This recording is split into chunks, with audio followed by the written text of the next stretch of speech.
국정농단 사건 주범 가운데 하나로 지목됐지만 구속을 피한 유일한 인물은 우병우 전 수석이죠.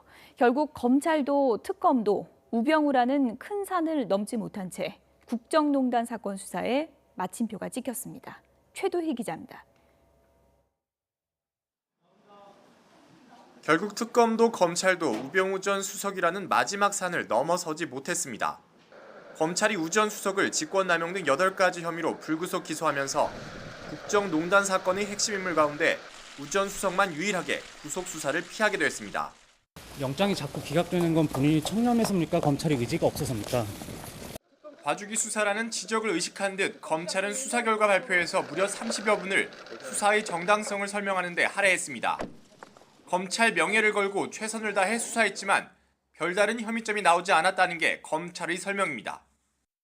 검찰은 우 전 수석의 가족회사 정강의 배임 횡령 등 개인 비리 의혹은 무혐의로 봤습니다.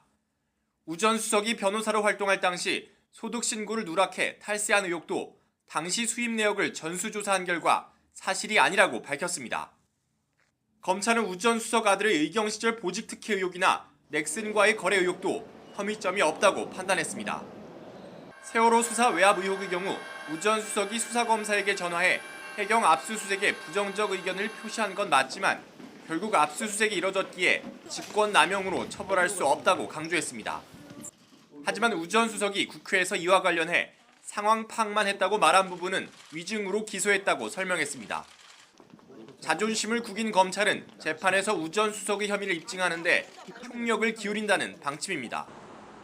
검찰은 또 우 전 수석의 부인을 회사 돈 1억 5천여만 원을 개인적으로 사용한 혐의로 재판에 넘겼지만 우 전 수석에게 같은 혐의가 인정되기 어렵다고 판단했습니다.